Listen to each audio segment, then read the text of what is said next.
Hi everyone, it's Niamh here and welcome to my art journaling channel.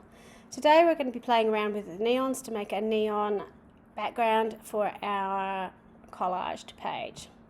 So you can see here on my collage page I am starting out with some pink neon paint. This is a fluid acrylic, like the gloss sprays. I got this one from Officeworks.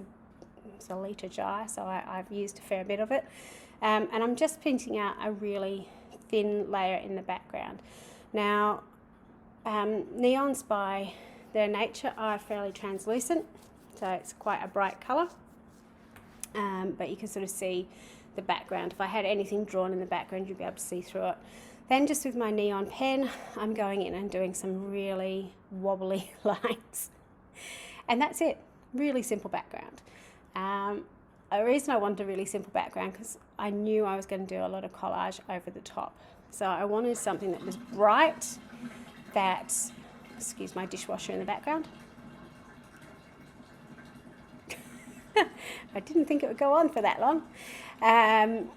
Yes, so it was bright and it was really vibrant. The image that I'm doing today, I'm combining a lot of weird images together. So you can see I've got the top of a building. This is an old theatre. I've got a bird, and those two images combined have made the dress, or the bottom of the dress. I've got a butterfly in her hair. I've added in some extra eyes and some lips to make it really sort of out of the ordinary. And because I wanted the bird to look more like an overdress, I've added these words graphic gaze over the top and then the extra flower from the bottom. Then I'm going around and outlining everything with a black pen just to make it look really, really graphic. Adds into the words that I've got on the page. So it's just sort of helping to combine everything together a little bit. It also helps create a more 2D image. So it flattens it out, makes it look cartoony, which is also what I'm looking for. With the weird eyes and lips, it's all about playing with proportion and blowing proportion out of the water. So it does look unusual, it does look strange, and it does look deliberately so. It's not supposed to look like a normal face, so to speak. It is supposed to be very, very exaggerated. With the bird / now dress, I'm adding some extra detail into it. So it's got spotty body now, and I've added some white pen marks onto the lids. I'm making the eyes really bright using some different colour paint pens over the top, and then obviously very bright neon cheeks as well. You'll see I've repeated some of the neon colours over, so not only do I have the pink in the background, I've put it onto the bird's wings, I've put it onto her cheeks. I'm using this bright green on the leaf to add some detail to those spots and up on the bird. So I tend to try and add colour in sort of 3 different places to create those visual triangles in the piece and make everything kind of tie together. Even though it is wacky and strange looking, it still has to kind of make sense. So, you know, we expect a face to have eyes on it. So even if they're bigger than normal, they need to be on the face to be a face. Same with lips. They can be bigger than normal, they can be at a funny angle, but they still need to be in roughly the same place, and our eyes or our brain will still read it as a face. I decided I wanted to change the colour of her hair, so now she's got this funky blue hair. And to replicate the back, the building that I had as part of the dress is now getting some neon stripes as well. So again, you can sort of see that repetition of line happening on the page. I've got the lines in the border, I've got the lines in the background, I've got the lines in the dress now. Just to sharpen those up a little bit, I'm going in with a black pen. Again, it is not very careful. You can see the wibbly wobbly lines. I like it like that. If I tried to draw it particularly straight, it would be really difficult. And if I made a mistake, it would actually stand out a lot. So by having it deliberately, so to speak, wobbly, it actually makes it look like you've done that deliberately.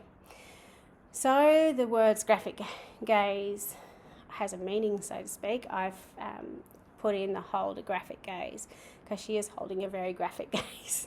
There's lots going on there. In the background, I decided to do some writing. So I'm making these wibbly wobbly lines and I'm just going to write along it. You'll see me with my paint pen drying it every so often. And the reason is because I've just put my arm straight over where I'm working, and if it was wet, I'd smudge it everywhere. So just make sure that if you're working with paint pen, you dry your area before you put your pen down on it, hand down on it, because it will smudge a little bit. Paint pen does not take very long to dry, so if you've got more than 5 seconds patience, unlike me, you should be fine. But I tend to dive in straight away and do things, which is why you'll see me using my heat gun a lot. With the background journaling, this is one of the ways I like to journal on my pages. This is the way I journal when I don't care if other people read it.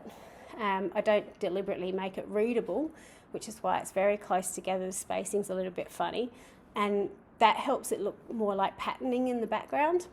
But if you go up close, you can actually read it, and that's okay. So this type of journaling isn't particularly private for me. If I was doing really private journaling, that's when I would sort of use that asamic writing, where it's big and loopy, and once I've written down the page, usually I can't go back and read it again. So I do have different types of journaling depending on the subject I'm journaling and what it's all about.